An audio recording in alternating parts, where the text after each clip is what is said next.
You know what a cold shoulder is, right? It's a nonverbal cue that, by the way, is number one. 9 indicators that we're being groomed by narcissists. Now, I'm in my 70s and I've learned a thing or two over the years. Sharing with you some of these things I've learned, and some of the things I've learned is that narcissists are sneaky.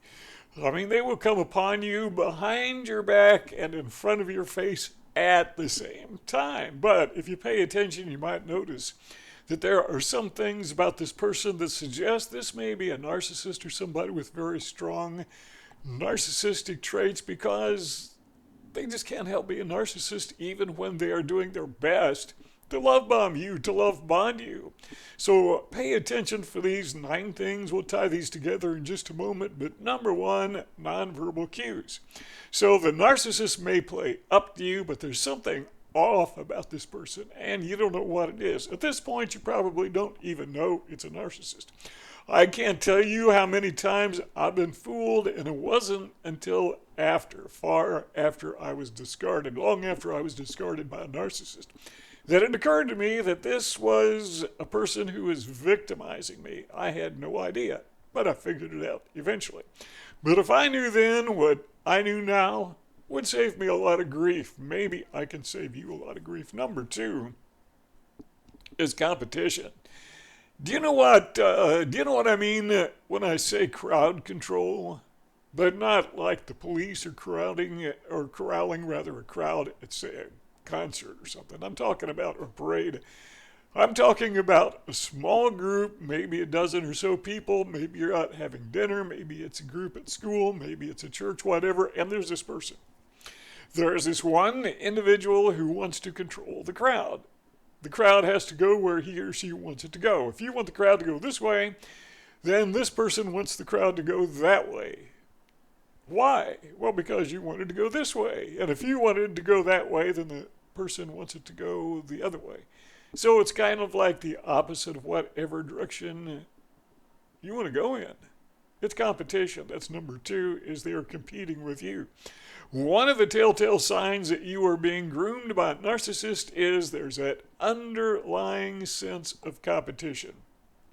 This person is trying to influence the crowd and to downplay your influence. And you may not even be trying to influence the crowd. You're just being one of the group.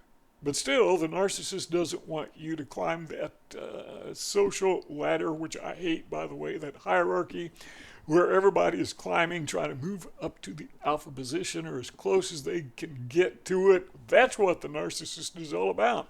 He or she typically, though not always, is a psychopath. They just walk over people and they're playing up to you, love bombing you, love bonding you, but they can't help but be narcissist. And if you pay attention, maybe you pick up on some of these things. Number 3 is it's kind of like everyone but you. So the narcissist is love bombing you, love bonding you, but you notice that sometimes the narcissist, and you may not know it's a narcissist at this point, but this person who is coming across as your good buddy, your good friend, maybe your love interest, whatever, tends to treat others a little bit different than you, maybe a little bit better than you. Now, this may not be obvious at the very onset, but that begins to wear thin. And you start to notice it as the sun begins to rise on your consciousness. You begin to see a little bit clearer, and it becomes a little more illuminated. You're still in the dark, but you can see better than you could a little while ago. Number 4 is what I call disinterest. You have your interest, and the narcissist has his or her interest, and typically whatever your interest is, they could care less. Maybe it's the same, maybe it's not. Used car salesman. You understand these guys, right? Or any salesman, for that matter. Insurance salesman, some guy selling, I don't know, siding on your house, whatever people sell these days. And you will notice that they're really interested in you. And they ask you questions, just showing a tremendous amount of interest in what you like and what you don't like. And they're just so very agreeable. And they go through the small talk stage. Now, this is like a mini example of love bombing. Every salesman does it. It's part of their strategy. They do it on purpose, but there comes a point. They want to make a sale. They're not there to have small talk. They really don't care about your interest. They just doing that to when you they cut you off sometimes. I mean, just flat cut you off. When I was in sales, they actually told us, they taught us to cut people off. When, it's time to make the sale, stop the small talk, get to it. The narcissist does the same thing, and you may notice, wait a minute.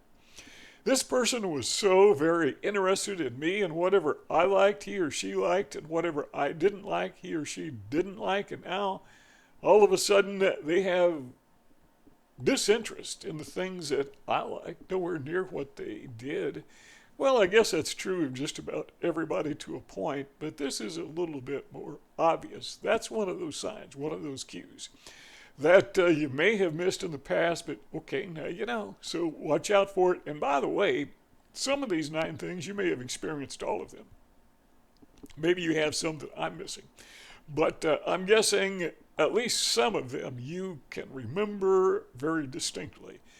Experiencing some of these things with a narcissist, or maybe just somebody with narcissistic traits, maybe not even a full-blown narcissist. Number 5 is they are dismissive. This is kind of like disinterest, but it's not only that they're not taking interest, but they're kind of blowing it away. They may even argue with you a little bit. Like, well, that's a dumb idea. Or, it's kind of like the competition thing. They want to go their direction, not your direction. Well, they're doing this with everything now. They're dismissive. It's not just disinterest, but they want to move you away. Your ideas, your thoughts, your plans, whatever it is that you're interested in, your political views, your religious views, whatever you wanted to have for dinner, they're dismissive. That's a bad idea, according to this person, and you notice it's not something that pops up once in a long while, but it begins to be a trend. Okay, that's a cue. You might be dealing with a narcissist. Number 6 is sarcasm and mockery. I don't know why, but when I was younger, I missed this one. I worked with people, and there was one guy I worked with. I used to, believe it or not, I used to be a singer. Yep, I traveled with an evangelist, and he's a pretty good speaker. And when we would go from church to church, I would do the music, he would do the preaching, and his way of making people like him was try to be funny. And same stupid jokes every place we went. But they didn't know they were the same jokes, so he'd tell them and everyone would laugh. But one of the jokes was me. For some reason, he thought it was funny to use me, to mock me, to sarcasm. Finally, I approached him. I said, knock it off. I'm getting tired of this. I didn't realize that was a trait of, or a cue, that this guy was a narcissist. And by the way, he was a narcissist, at least in my opinion. Probably one of the most arrogant people I've ever met. He thought he was the best of the best. Turns out he was wrong. Number 7. Okay, now it's getting a little bit deeper here. They start to get agitated by your presence, Some people say familiarity breeds contempt, and okay, they've been with you long enough. They've got you, they think, wrapped around their little finger. I don't know where that expression came from, but you know what it means. And they've got you. You're bound by this person. You don't know it's a narcissist. You think this bonding is friendship, or you think it's a romantic relationship. But the narcissist sees the bonding as you're the horse and he's the rider and you're bound by the reins. Or I don't know much about horses, whatever they use to control horses. That's the way he sees you. And if you don't go the direction he wants you to go, you pull on that rein. And he gets to be a little bit agitated when you try to be around and he or she doesn't want you there. Just agitated by your presence. And again, they start to be very, what I would call, condescending, which kind of plays into the sarcasm and mockery that we just talked about. Number 8 is they start to take pleasure in your failure. Now, this could tie in with a mockery, and it could tie in with sarcasm, but nobody's perfect. We all make mistakes.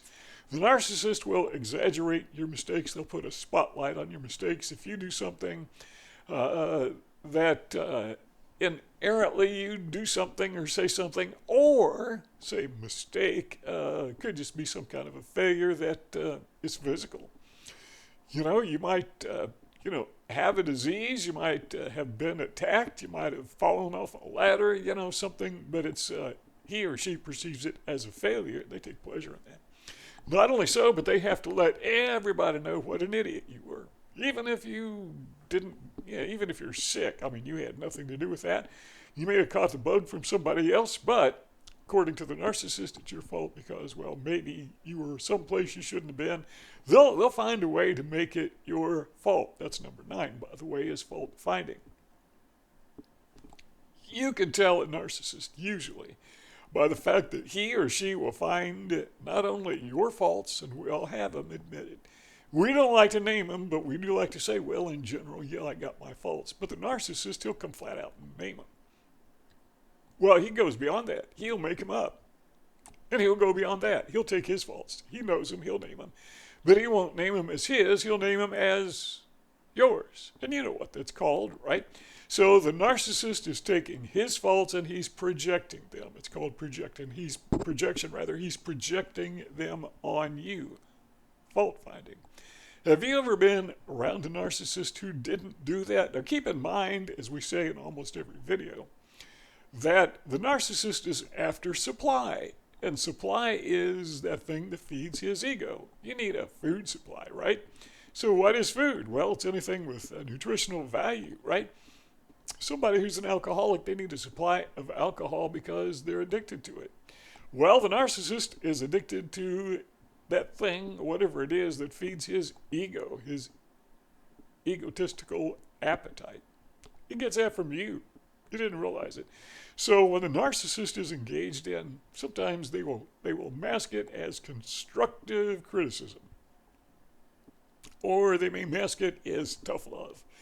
That is one expression I absolutely hate. People use the expression tough love as an excuse just to be mean. I don't know why they do that, but they do it.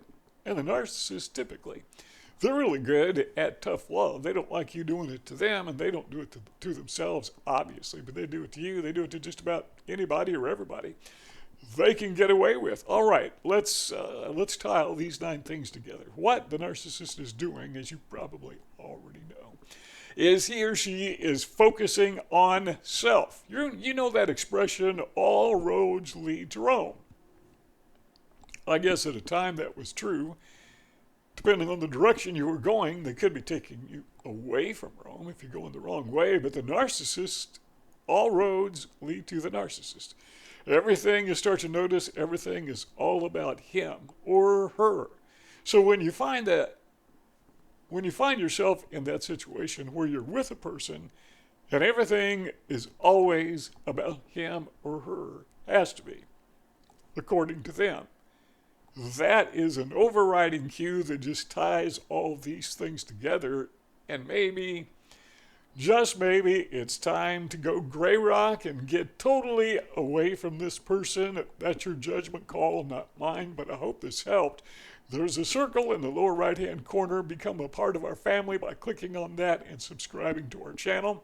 Lower left-hand corner, there's a rectangle. That's our library. Click on that, and you can listen to, for like forever, you can listen to previous videos. See y'all next time.